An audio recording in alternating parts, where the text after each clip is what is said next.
இன்றைக்கி காலையில் தான் பாண்டிச்சேரியிலேருந்து வந்தேன். வந்த உடனே செம்ம டயர்டு, நல்ல தூக்கம். மதியம் வேறு ஆயிடுச்சு. மதியம் வந்து பார்த்திங்கன்னா என்னாச்சுன்னா, பக்கத்து ஊரில் வந்து சர்ச்சில் வந்து அசனம். ஸோ அதுக்கு போகிறதுக்காண்டி நம்மளை எழுப்பி விட்டாங்க, ஒரு வழி இல்லை அப்படின்ட்டு. ஸோ நம்மளும் வந்து மூஞ்செல்லாம் கழுவிட்டு போகலாம் அப்படின்னு வந்து ரெடி ஆகிடுச்சு. காலையிலேருந்து வெட்டியாக இருக்குது, நம்மளுக்கே 4 கால் வருது, என்னென்னு தெரில. ஸோ அதெல்லாம் இக்னோர் பண்ணிட்டு காலையில் வந்து முடிச்சுட்டு கிளம்பியாச்சு. ஈவினிங் ஒரு 4 o'clock 4:30 இருக்கும்.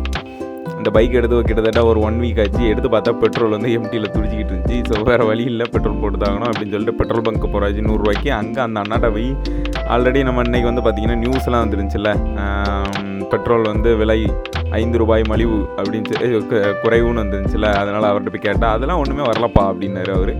சரி ஓகே அப்படின்னு சொல்லிட்டு 100 ரூபாய்க்கு பெட்ரோலை போட்டு நம்ம வேலையை பார்க்க கிளம்பியாச்சு. நம்ம அதை பார்த்துட்டு இருந்தோம்னா நம்ம வேலை ஓடாது. ஸோ அது சில பங்க்ஸில் மட்டும்தான் வந்து குறைஞ்சிருக்காங்க போல். ஸோ இந்த சர்ச்சுக்கு தான் வந்திருந்தோம், பக்கத்து ஊரில். ஒரு 10 கிலோமீட்டர் டிஸ்டன்ஸ் நினைக்கிறேன். ஆமாம், அங்கே வந்து அசனம். அங்கே வந்தாச்சு. வந்து பார்த்தா சாப்பாடு வாங்கியாச்சு ஃபஸ்ட்டு, அதுக்கப்புறம் குழம்பும் வாங்கியாச்சு. அதுக்கப்புறம் எங்கள் பிரதர் வந்தார், அவருக்கும் வாங்கி கொடுத்துட்டு குழம்பு வந்து நல்லா ஓகே வாங்கியாச்சு. அதை உள்ளே வைக்கிறதுக்கு நாப்பட்ட பாடு இருக்குது. ஏன்னா வந்து காற்று அடிச்சுட்டே இருந்துச்சுல, இப்போ ரொம்ப வந்து காற்று தொல்லையாக இருக்குது எல்லா ஏரியாலையுமே. ஸோ அதை வந்து உள்ளே வைக்கிறதுக்கு நாப்பட்ட பாடு. அதுக்கப்புறம் எங்கள் அம்மா ஹெல்ப் பண்ணி அதை உள்ளே வச்சு, அதுக்கப்புறம் சாப்பாடை ஃபஸ்ட்டு உள்ளே வச்சாச்சு. ஏன்னா அதுதான் வந்து முக்கியம். ஏன்னா குழம்புக்கு வந்து மூடி இருக்குது. அதுக்கப்புறம் அதே வச்சாச்சு. அதுக்கப்புறம் கூட்டு, நாங்கள் தான் வந்து லாஸ்ட்டாக வந்து கூட்டு வாங்கணும்னு நினைக்கிறேன். ஏன்னா அதுக்கப்புறம் வந்து எங்களுக்குலாம் கூட்டு கிடைக்கல. ஸோ கூட்டோடு வாங்கி பேக் பண்ணியாச்சு. அதுக்கப்புறம் வந்து அங்கேயே வந்து பந்தி நடந்துச்சு, அங்கே சாப்பிட வந்து நாங்கள் வந்து கிளம்பிட்டோம். ஸோ ஒரு கம்பு பையில் வாங்கிட்டு, இதை வந்து பார்த்திங்கன்னா இந்த அசன்சோடு வந்து 1 time தான் எங்கள் வீட்டிலே சாப்பிடுவாங்க.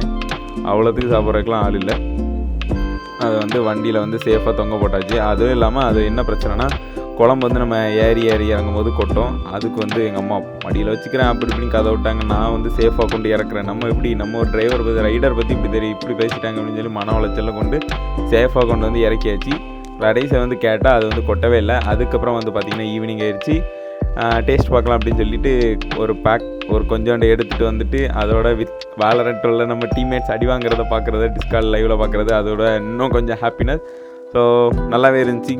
Tata, bye bye, see you next video சந்திக்கலாம். Bye bye. மறக்காமல் வந்து சப்ஸ்கிரைப் பண்ணிக்கோங்க. பை.